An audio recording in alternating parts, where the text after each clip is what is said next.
Good morning, third grade. Ms. Fogelman here today for your math lesson.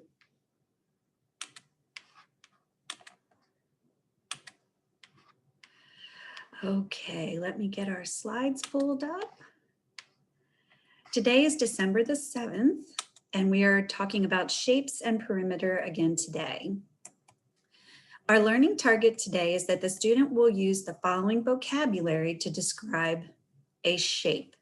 And your vocabulary that you will be using today would be congruent and similar. The student will also find the perimeter when given the side lengths of a shape. All right, so our anchor charts to start us off this today is the first one I wanted to go over was similar figures and congruent figures. Similar figures are figures that are the same shape, but don't necessarily have the right size. So it can be a big square and a little square. Those are similar shapes. A big trapezoid, a little trapezoid. A big rectangle, a little rectangle. A congruent figure is one that is the same size and the same shape. So as you can see along the bottom here, we have two squares that are the same shape and the same size, two triangles that are the same shape and the same size, and two octagons that are the same size and the same shape. So the difference between similar figures and congruent figures are that similar figures are the same shape, but congruent figures are the same size and the same shape. I also wanted to review what perimeter is. Perimeter is the measure of the area around a space. So if I wanted the perimeter of this rectangle, I would add the sides together. So it would be 8 plus 8, these two sides, and then 4 plus 4, these two sides, which is 24 feet. Okay, so it is 24 feet around the outside of this rectangle. All right, so our first part of our lesson, we want to review what congruent and similar are. This group of shapes right here, these are hexagons. And are these shapes congruent or similar? I'll give you a moment to decide. They are congruent because they're not only the same shape, but they are also the same size of that shape. Are these shapes similar or congruent? Why?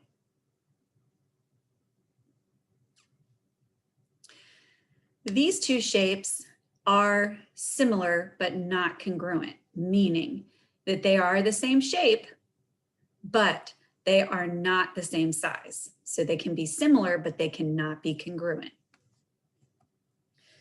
All right, so today I want to talk a little bit about how to get the perimeter of a shape when you are only given some of the lengths. This is really when your attribute knowledge will come in. Remember, attributes are the characteristics that a shape must have to be that shape. So a square's attributes would be 4 equal sides, 4 angles that are 90 degrees, okay? And it has to be, of course, a quadrilateral, which is a 4-sided shape. So those are a square's attributes. Here we have a rectangle. I know it's a rectangle because this side and this side are not equal.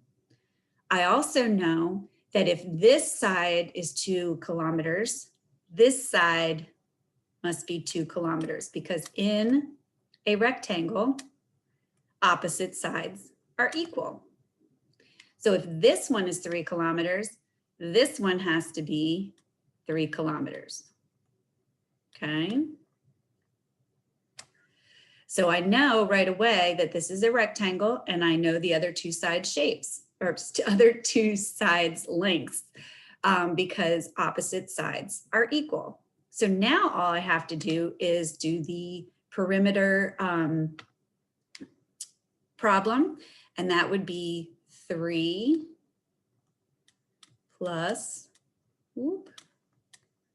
3 plus 2 plus 2. okay? Which would actually be this part gets you 6. This part gets you 4. We add those together and that gets us 10, don't forget the measurement, kilometers, okay?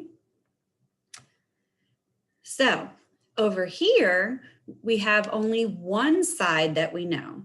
So that looks like it might be difficult, but if you look down here, it says all sides are the same length, which means this is a square.